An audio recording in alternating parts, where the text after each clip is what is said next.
So where are you Zooming from here today? I'm in Colorado right now. Mm-hmm. Gotcha.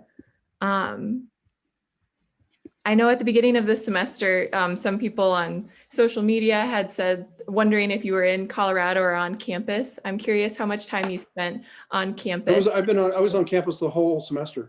Mm-hmm. In middle of August, was on campus. Mm-hmm. I mean, I saw some things also when some of the protests and they came to the house and said, oh, he's not there. No, I was there. Mm-hmm. And then I left about 2 weeks ago, roughly. Gotcha. Around the same time as classes went all online. Uh-huh. Mm-hmm. Mm-hmm. Gotcha. Mm-hmm. Do you think that that's a fair question, like of people to ask if the president is on campus? Sure. Mm-hmm. Gotcha. Yeah, so I guess, and then going through this interview, we have a couple of different journalists on here. So we have questions planned out for each person to ask. So Eleanor is going to start off with a question, and then we'll rotate around just so you know. Thank you. Hope everybody's healthy. Yeah, can you hear me okay? Yes, I can. Hi, Eleanor. Hi. So obviously the presidential search has kind of started with a committee meeting earlier this month. What do you think about the presidential search planning to be finished by April 30th? What are you planning to do if a new president is selected by that time?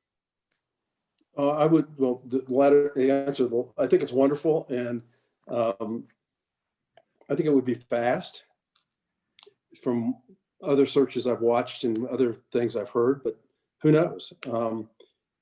What I would do is what I've always said I would do. I will stick around.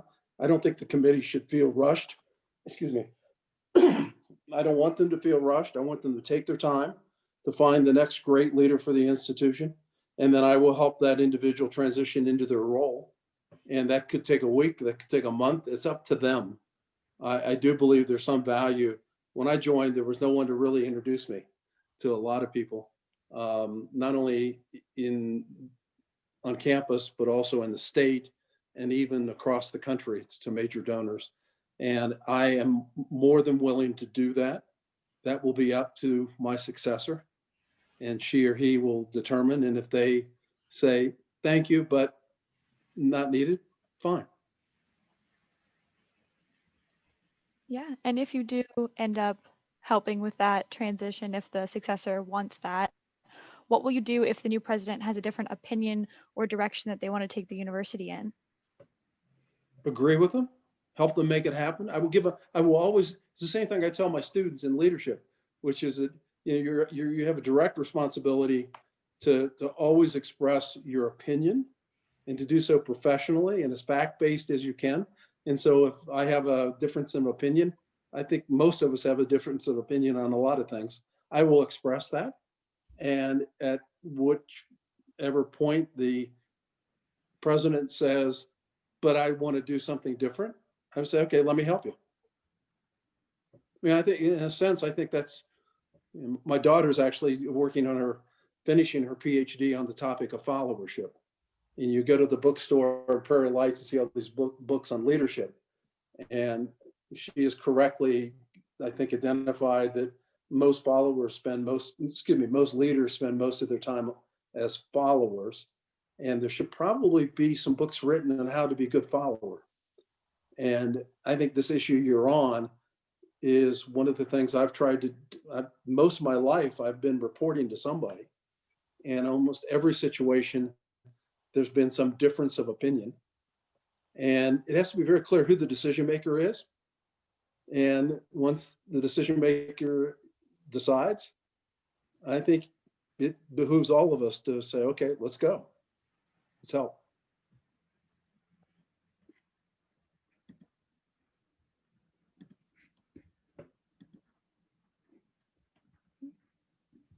Hi, this is Sabina Martin here.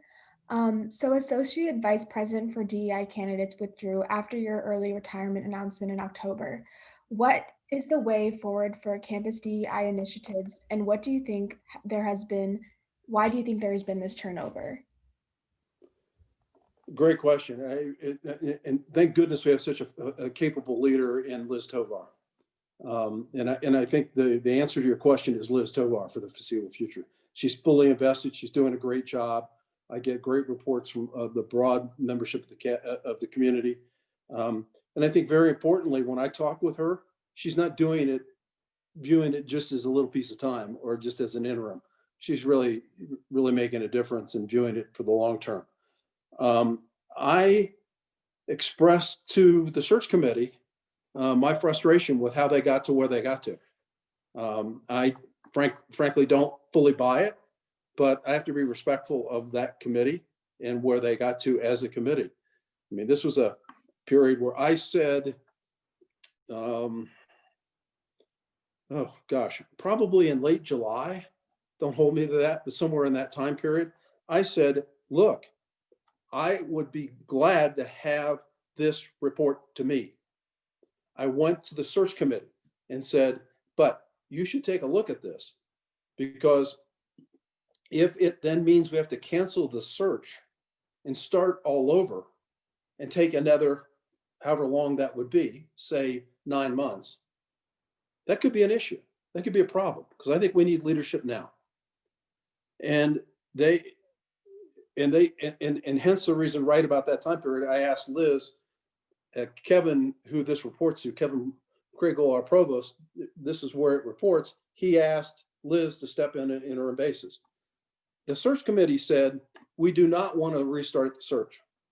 We have great candidates, and we think we will be able to get a top-notch long-term leader to campus. I said, fine. I then, a few weeks later, started my retirement, and they said, oh, and the search firm said something that I still struggle with, which is, even though it's reporting to the provost, few candidates will be interested in pursuing the University of Iowa until they know who the next president is. Okay. Why didn't you say that to me earlier? But we didn't. And so here we are. So I think it's going to be a while. I mean, till we get a permanent president, a permanent head of DEI. But at the end of the day, why on earth are we so concerned we have such a great leader with Liz Tovar? And I start there and I end there, because I think she's a really talented individual, and she's really doing a fantastic job. And yet I don't like where we are either, but we are where we are. Yeah, so when the new president is selected, would you consider moving the interim AVP for DEI position to report to the president? Would you recommend that for the new president? Yeah, I've recommended it in the summer for us. But I was told we shouldn't do that because it'll lengthen the search. Now that we canceled the search and we have to start all over, it's going to take as much time. So there is no more search committee. There is nobody in the system already. And so, yeah, I would actually recommend that it does report to the president. But I will tell you, the number of other organizations do not have it reporting to the president. And so, I would be respectful to the new leader. A number of other organizations have this as an important, critical component of their human resource team and embedded in that, which could also be, I mean, I've grown up most of my life, the diversity organizations have been part of HR teams.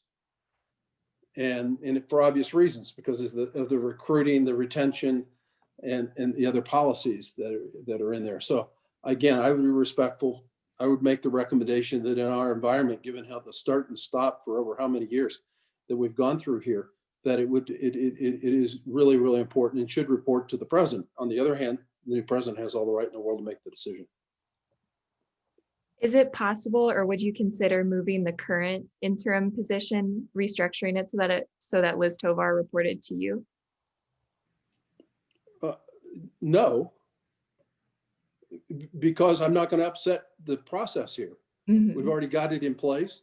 I mean, if there were a really important reason to do that, like there's something that isn't going to get done without my imprimatur, but I talk to Liz on a frequent basis. I have no concerns. And she's got my number. She calls direct. We meet together. So I don't know what that solves other than optics. Mm-hmm. And so, and I was, I want to leave it to the next president to do as she or he thinks is appropriate.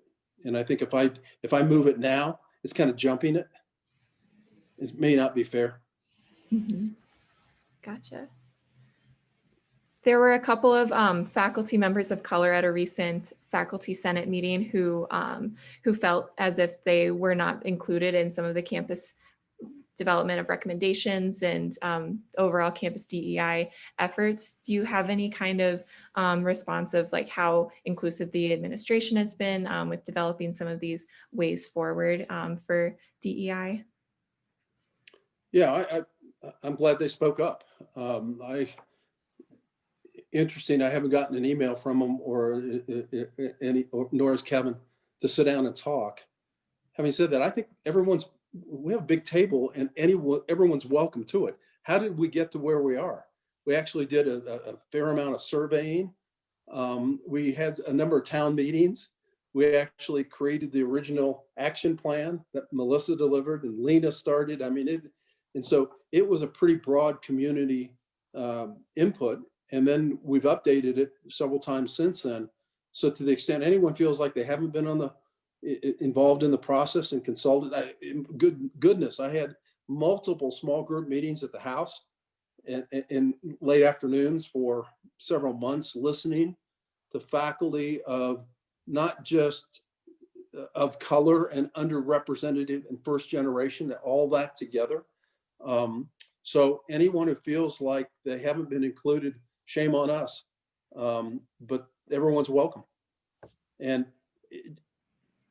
I saw your article. I wasn't in the faculty senate meeting when this was raised, but I would just say, hey, look, thank you for speaking up, but could we kind of get to the solutions?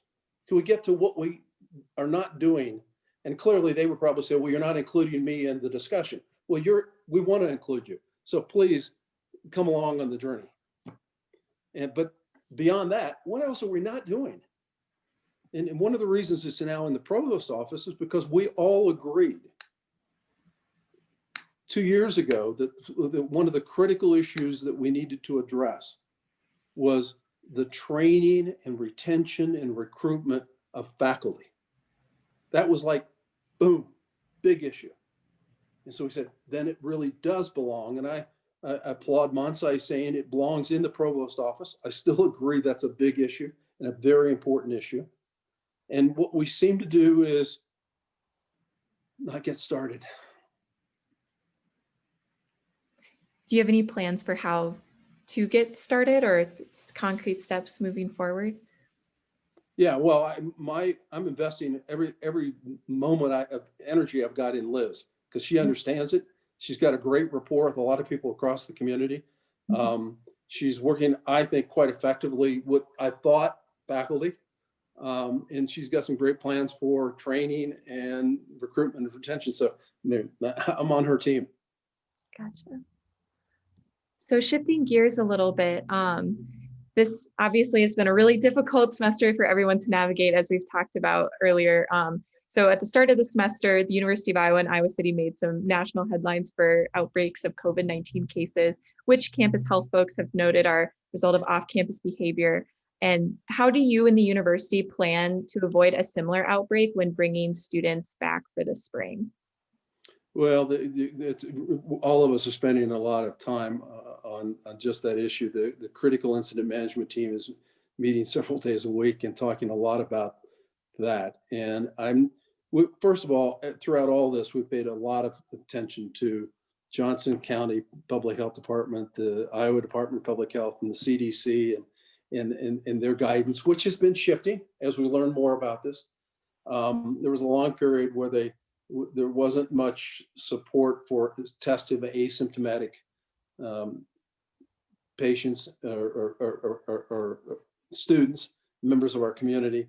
And I think there's still a difference in opinion on that. But one of the things we're really thinking about is more surveillance testing as people come back to campus. There are a couple of institutions that are announced. I believe one of my alma maters, Purdue, is having some level of discussion about you can't come back unless you've been tested. somewhere in your home environment. So please don't even come into Tippecanoe County in Indiana. I'm not so sure we could even do that legally, but at any rate, and that may be a little extreme, but they're considering those types of actions. They're also considering, should we be doing a lot of testing in our community for the first couple of weeks? I suggested probably earlier this week to some people on the CIMT in a conversation, maybe we should phase our students coming back so we don't have a big crush, a quarter over, maybe over a couple of weeks at a time, would relieve some of that pressure. I think to your earlier point, we ought to talk a lot about the off-campus restaurant and bar scene and the night scene, because if we do all that testing, which feels good, and it's only good for the moment of the test. And if people are going to have environments around the campus that are really, really dangerous, and the rest of the county's not doing things to keep people out of those sorts of environments, then I don't know. I mean, I kind of think here we go again. And so I'm giving you a lot of plausible answers here because I think it's still very fluid. And of course, the biggest piece of fluidity is, where is the virus now? We all thought that there would be a spike after Thanksgiving. It hasn't gone down dramatically from there, but it's stable. We haven't seen that spike. And keep in mind, when we report the numbers, we're talking about self-reported numbers wherever our students are. Mm-hmm. So those numbers you see for us on a daily basis have got a lot of our student colleagues in some other part of the country. Mm-hmm. Yeah. So, sorry, a couple of the options, including like phased students coming back, would require some planning on behalf of students. When do you have a timeline of like when you would announce some of like what you decide? No, I'm going to let them. I think this is one of those, they need to work and work and work. And I think if we put artificial time pressures, because one of the things we can always do, I think that by and large, next semester is going to look a lot like this semester, unfortunately. I mean, I'm with them on that. I had to teach, and it's just not fun. But I think the safe thing to do until we get a vaccine well into a lot of arms, and that'll probably take us into the spring, if not late spring, to do. So I think next semester is going to look a lot like this. Therefore, if we had to say, hey, all of you that have your last name starts with H, stay home for an extra week and you're enrolling your classes through online, I think we could do it. So I think we have flexibility here. And I think rather than say, we're going to announce it in a week and we need to have an answer, let's work the issue. Let's watch and see where the virus is going. Let's understand what the CDC is doing. We're going to get a lot of answers here in the next 2 to 3 weeks on vaccinations. Mm-hmm. And we'll see. So yeah. I hate to give you a non-answer, but it's the times. We just, and if I had to say anything, and I'm pivoting here, but I do think somewhere in this conversation, I want to say thank you to a lot of people. And high on the list, obviously, is the CIMT and what they've been doing, but also right in the midst of that are the students. I mean, as I walk across campus, we've been socially distancing and masking. You guys are doing a great job. And you can take a look at, I actually thought our residence halls were going to be more problematic. They have not been. Mm-hmm. We've been pretty safe. In fact, a lot of people are staying in the residence halls during this break. So they must be feeling relatively comfortable. I understand food service is still a problem and the frustrations there, but we haven't had a single student in the hospital. We haven't had a single case where we can find transmission from students to faculty members, which was a big fear for a lot of the faculty. And I can just keep going. And I think that's because of the community at large stepping up, changing their behaviors, and which is never easy to do. And it's funny, I actually stand out and watch on the Clary walkway in front of the building where the tourists gather for prospective students. And I see parents out there reaching in their pockets, pulling out masks because they're looking around, seeing everybody wearing masks. And that's good. That's great. That's what we should be doing. So I just really think it's been remarkable. On the other hand, it's been hell, and I think we're ready for transition. Final point on all this. Please, please, please, to everyone that watches this, don't relax because the vaccine is here. It's not here. You haven't been vaccinated yet. Vaccines, none of that counts until it's in our system. And so let's continue doing what we're doing until we actually really are vaccinated. And so thank you. Yeah. A quick follow-up question. So with this surveillance testing, I remember at the beginning of the year at a meeting, you had said maybe people who are asymptomatic would be able to be tested, but I don't think that quite ever materialized until it looks like next semester. And at a September Regents meeting, you had said that the amount of testing was preventing us from, or like, in your opinion, was not enough to warrant in-person classes. I guess I'm wondering what was keeping us from being at that testing level earlier this semester. Oh, I think a whole set of decisions. There was a real shortage on some of the reagents. One of the decisions our CIMT made was to not subscribe to simpler, quicker, less accurate tests. And so we had a pretty high standard, the so-called PCR test with a deep nasal swabbing. And that requires quite a bit of skill to take the sample, and a laboratory overnight running the test. And there were some real shortages on some of the reagents that are necessary in that test. And so there were a whole set of issues. And a number of other institutions, our peers in the Big Ten, actually went through some of these quicker, easier saliva-based tests, and they tested a lot more people, and they had no change in their results on a per student, per 100,000 students, however you want to measure it. They had the same results we had, in some cases, maybe even worse. We're kind of like right in the middle of the pack, even though we weren't doing as much testing. So I really think the public health officials are right that testing and surveillance testing is a real important part of the puzzle. But if you don't have the test, you can't do the surveillance testing. And so then the question becomes, how do you think about doing pieces of testing across a population like ours? And our CIMT opted not to do that. And we're kind of back still now thinking about that. One of the issues is there are multiple types of tests.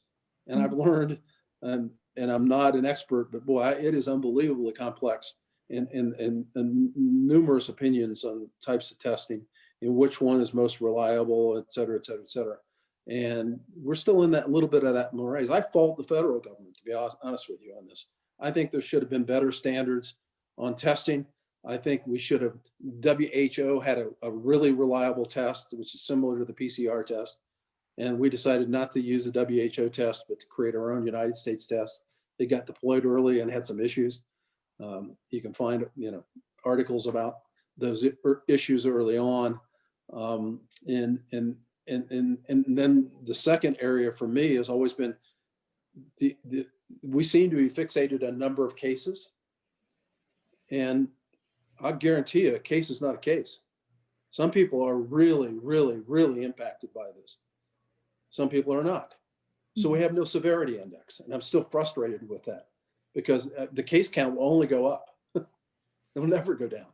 Mm-hmm. But the key question in talking to our medical officials, we at UIHC, we fortunately have fantastic experts in this area.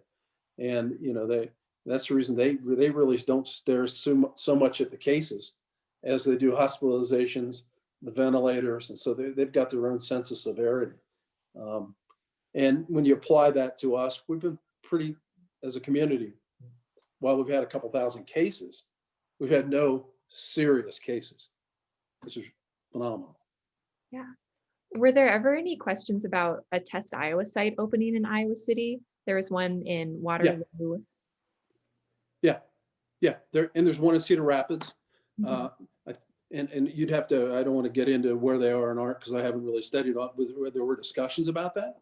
But then once again, one of the things you get into, apparently, don't hold me to this, but I've been told, is that when you go to Test Iowa, the first thing they ask is, do you have symptoms?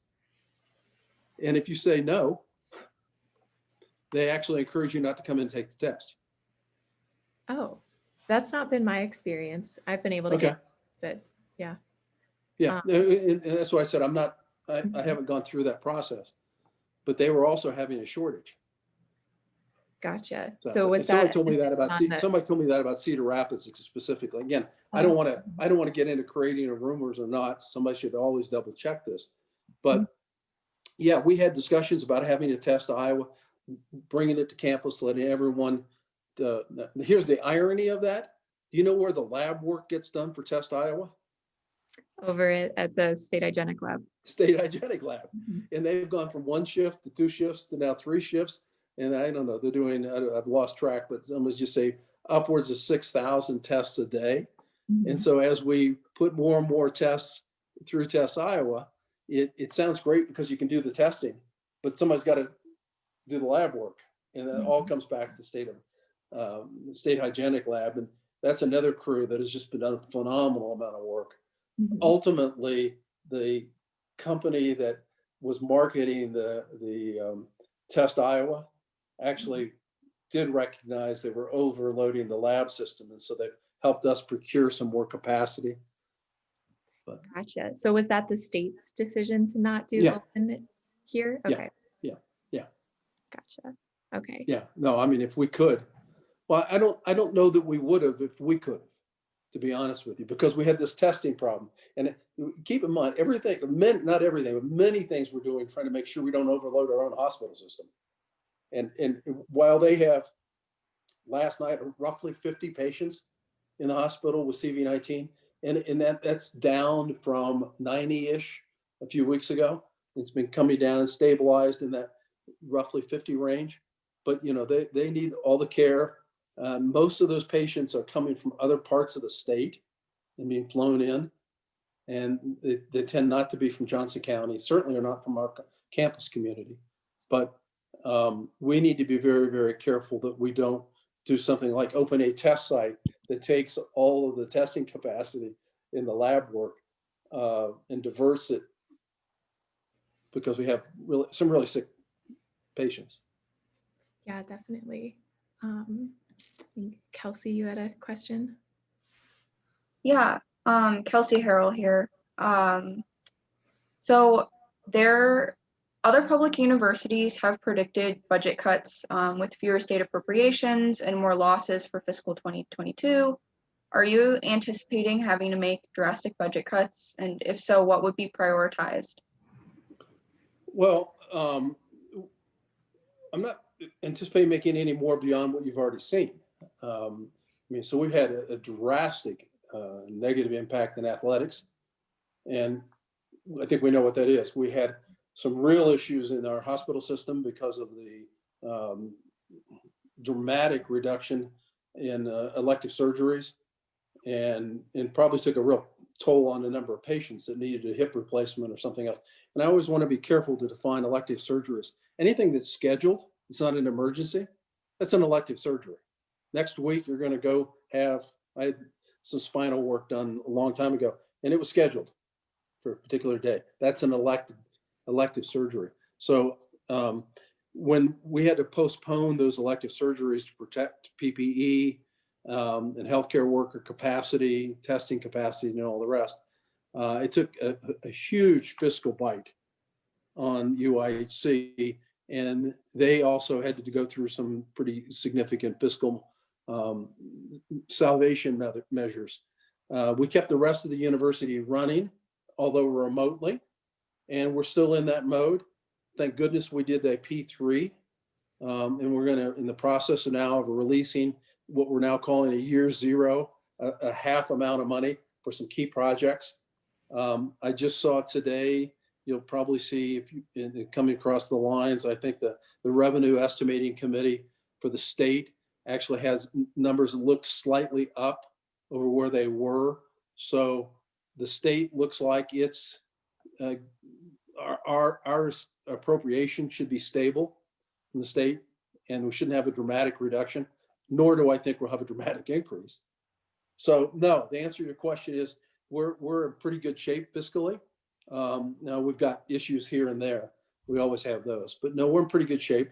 I think we, and the CARES Act, the first round really helped.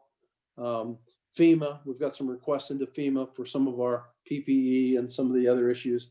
But we're not where a number of other. Now, key to that is also our enrollment, right? I mean, and we've been, as you know, taking our enrollment down a little bit every year. We're now probably in the right zone, and we're seeing.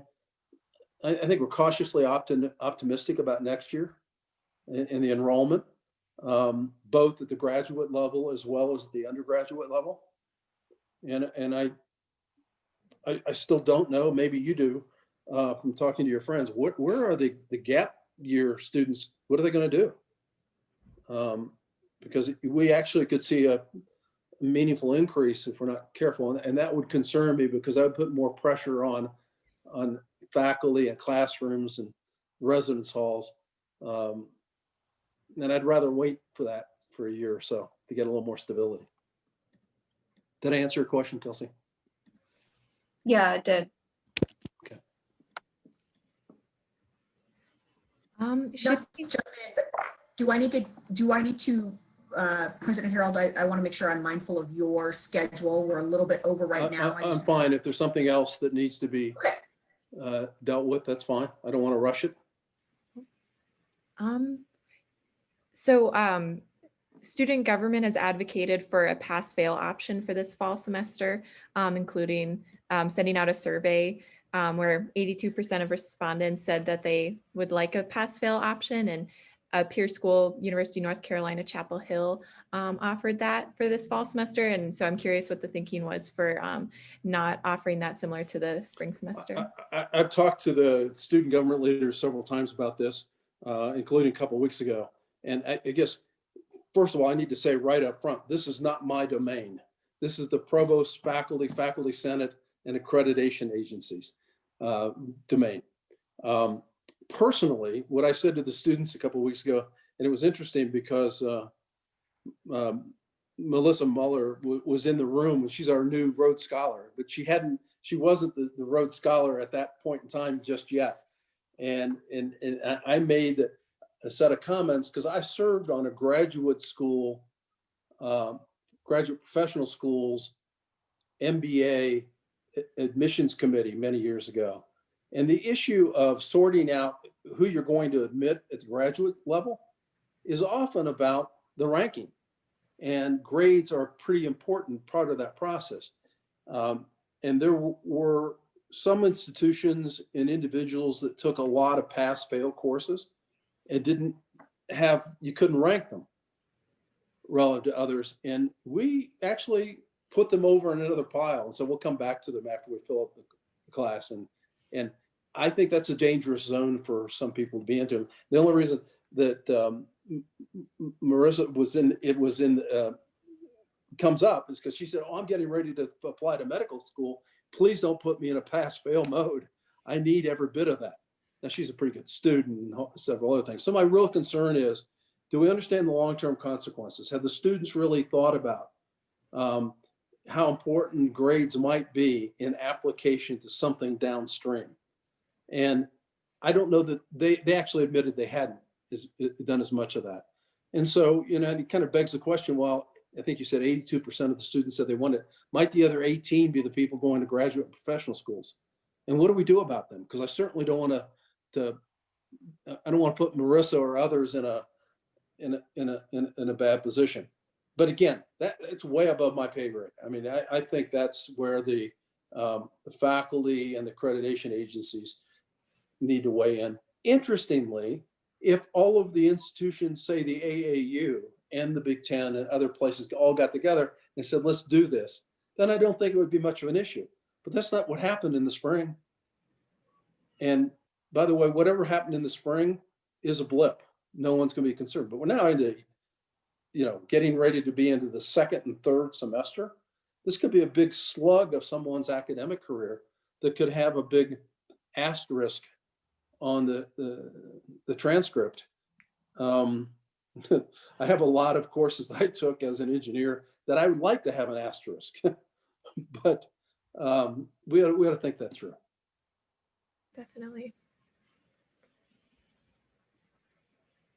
Let's see. I guess if this could be answered quickly, we had just a question on what kind of metrics you're using to determine when we should return to normal campus activity or ramp up, like maybe doing more in-person classes or things Well, like that. you've seen our dashboard and Mhm. you've seen the greens and the reds. We all look at that, but I will tell you the biggest thing I'm looking at is the departments of public health and their advice, and particularly, and I feel it's maybe shifting a little. I mean, I can jump to Europe. My sense of what's happening right now in Europe when they shut down all of the educational system is they now realize that may have been too severe. And they should have shut down much of the nightlife and sporting events and other major gatherings for people not your age, but more my age, or maybe in between the two of us. And because that seems to be where a lot of the contract tracing is saying it's really restaurants and bar scenes and those types of events. It's not nearly as much in high school or elementary schools, or even our own classrooms. And we all know what we've done to change airflows and socially distancing our classes and in our labs and wearing the masks, et cetera. And so it feels like to me there's a beginning of a shift in thinking about US policy as it relates to education at all levels. And so I stare a lot at that. And there's been a little bit of movement here recently about you saw the days of quarantine and isolation come a little further in. So I stare a lot to my metrics, and if you will, are largely listening to our CIMT, our dashboard, and the other professionals. I mean, you don't want me making up policy with an engineering business background, period. Yeah. Yeah, and that's one of the things. Again, I go back to thanking everybody, because one of the great things about an institution like ours is we have some of the world's leading researchers on the virus and epidemiology, and they've done a nice job of coming together and collaborating and helping us. Yeah. And going off of that, do you have any idea about commencement for the spring? What plans might look like for graduation ceremonies? No, I don't. And I will tell you, my operating assumption is it's going to look virtual. Because, and here's why. We need to plan that, and it's got a lot of things we have to videotape and get all that together. And if we get all that together, we can then throw it away and have a live one relatively easily. And I hope that's where we end up. But if we don't plan now for a virtual one, and it's going to be live, and there's a whoops, it's hard to go the other way. So right now we're kind of planning on things looking, unfortunately for you, a lot like, I know, I don't like the answer. No to you. You shouldn't. But on the other hand, we're not going to run risks. And it's a little bit like the trade-off we got into with this whole semester, which was, it would have been far easier just to shut everything down and not have any classes. And the next step would be far easier to have everything only online.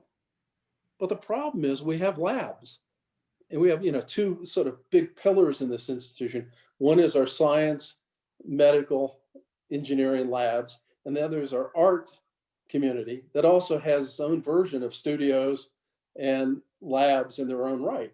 And those two groups, who are, I don't know, you do the numbers, massive percentage of our community, that if we actually went to online only or shut everything down, we're going to have a lot of your colleagues who are going to lose track in their academic careers. And some of you may not have come back. That worried me a lot.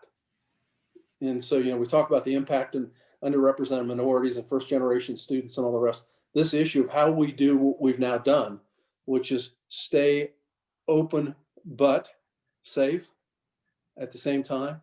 And that kind of filters into graduation. I mean, I want us to be together and to celebrate.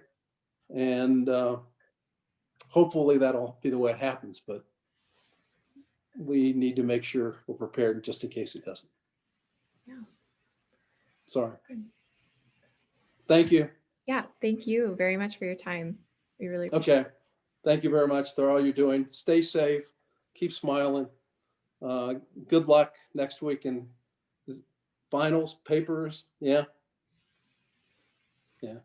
Although most of you are in the paper mode, right? Not the test mode. Well, good luck.